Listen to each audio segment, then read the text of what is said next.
Bueno, egunon. Kaixo, hemen zaudeten hoi eta interneten bidez jarraitzen aizeraten guztioi. Bueno, Euskal Herria Bildun, aspalditik ari gara esaten gaur indarrean daukagun sistema hau, indarrean dagoen sistema hau muturrera heldu dela eta agortzen ari dela ere. Eta pandemiak ere agerian utzi dituela sistemaren muga horiek zein diren eta herritarrei bizi baldintza duinak eta bizitza proiektuak garatzeko eskubidea galerazten diela. Eta nolabait esateko aspaldian Euskal Herria Bildutik esaten ari garen horri ere heldu diote azken egunotan munduko agintariek, baita nazioarteko erakundek ere, eta bide horretan erreforma sakonak abian jartzeko asmoa azaldu dute, asmoa eta beharra, ez? Hau horrela izan da, aukeren aurrean gaudela, esan genezake, baina era berean arriskuen aurrean gaudela ere bai. Azken finean, gure herriaren etorkizun sozioekonomikoa goitik bera baldintzatuko duten egiturazko erreformak negoziatzen ari dira momentu honetan Espainiako estatuan. Eta nolabait esateko bizkarrezurra edo egiten duten erreforma horiek hiru dira nagusiki edo garrantzia handien hartuko dutenak jende gehiengoaren eragina izango dutelako zuzenean. Hiru hauek dira lan erreforma, pentsioak eta fiskalitatearena. Zer nolako lan merkatua eta lan harreman eredua izango dugun aurrerantzean, zer nolako pentsio publikoak izango ditugun eta eraldaketa produktiboa nola ordainduko duen dago jokoan momentu honetan. Horixe da, dagoena, bidegurutze horretan gaude eta bidegurutze hori oso garrantzitsua da. Euskal Herria, aurrela izan da, Euskal Herria ezin da Madrilgo negoziazioek zer emango duen esperoan gelditu. Euskal Herriaren gizarteak oro har eta bertako eragileek ere ezin dute posizio pasibo bat hartu egoera honen aurrean eta aukera honen aurrean. Azken finean gure herriaren etorkizuna, oraina ere bai, baina etorkizuna ere bai jokoan dago eta beraz, uste dugu partida hau jokatu egin behar dugula eta gainera herri gisa jokatu behar dugula partida hau.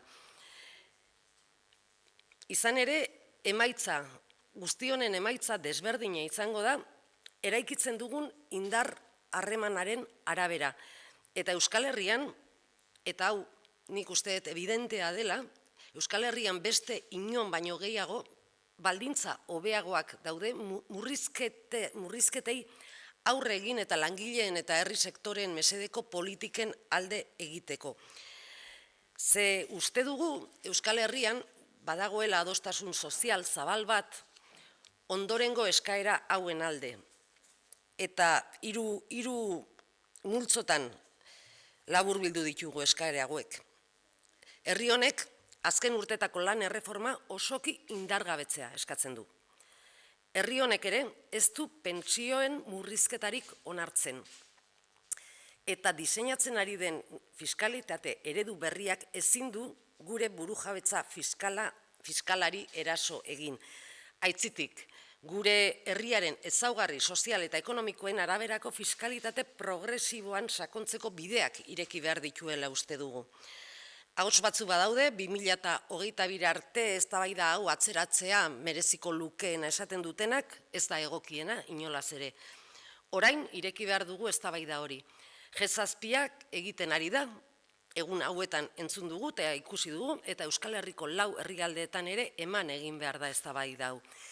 Horregatik, oinarrizko 3 eskaera hauen alde herri posizio bateratu bat finkatzeko deia luzatzen diegu Euskal Herriko eragile sozial, sindikal eta politikoei.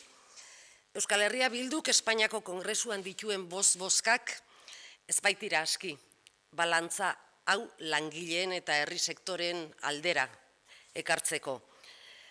Behar duguna da lan eskubideen eta eskubide sozialen aldeko olatu bat altxatzea.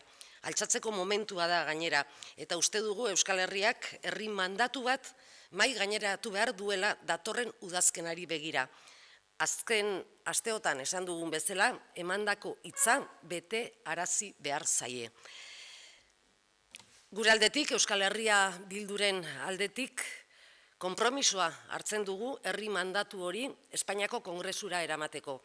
Eta aldi berean, konpromisoa hartzen dugu, zorrotz jarraituko dugula gai hauen inguruan Madrilen emango den eztabaidan, jarraituko dugula zuzen-zuzenian, ze jokoan dagoena Euskal Herritarren etorkizuneko lan eta bizi baldintzak eta gure gizartearen izaera bera da. Gaztelerara pasako naiz. Desde Euskal Herria Bildu venimos diciendo desde hace tiempo que el sistema que tenemos actualmente en vigor ha llegado a su límite, que la pandemia, todos lo sabemos, ha puesto en evidencia y de manifiesto los límites de este sistema y que esto impide a la ciudadanía el derecho a desarrollar proyectos de vida en unas condiciones dignas. Estas últimas semanas hemos visto ya también que las autoridades mundiales han abordado también este camino en el que viene ahondando Euskal Herria Bildu desde hace tiempo y han manifestado la intención y la necesidad de acometer reformas profundas. Estamos, pues, ante oportunidades, pero también estamos ante riesgos. Y en este momento, en el Estado español, se están negociando reformas estructurales que van a condicionar de arriba abajo el futuro socioeconómico de nuestro país, de toda la ciudadanía, y que nos va a afectar directamente.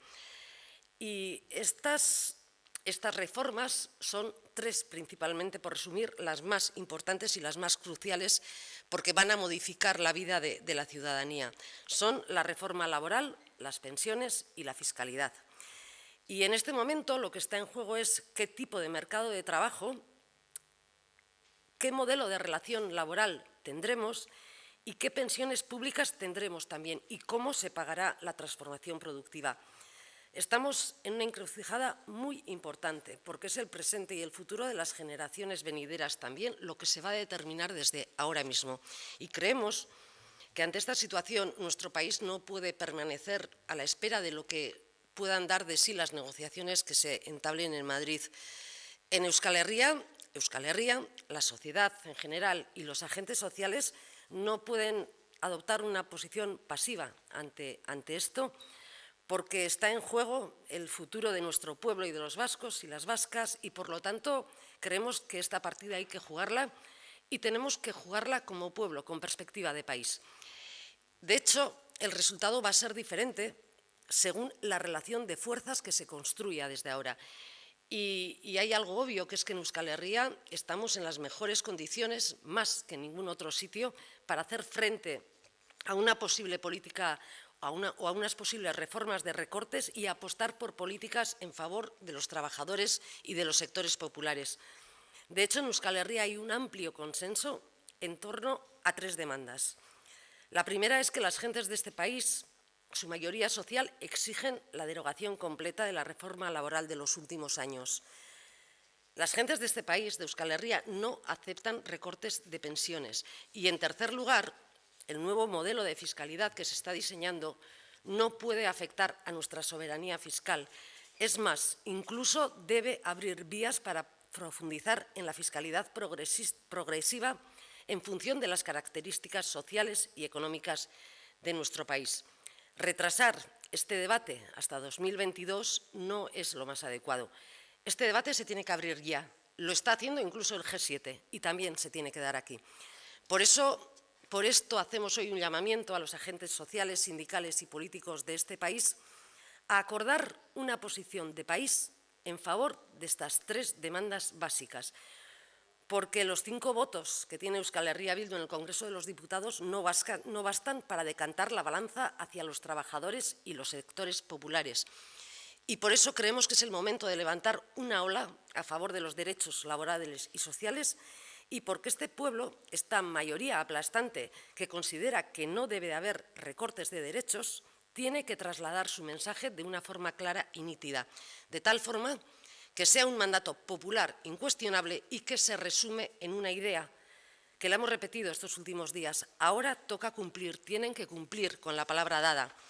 Y Euskal Herria Bildu se compromete a llevar este mandato popular al Congreso, a empujar lo que haga falta para conseguirlo y a mantener una actitud vigilante y constante ante estas reformas que condicionarán la vida de vascos y vascas y nuestro modelo de sociedad.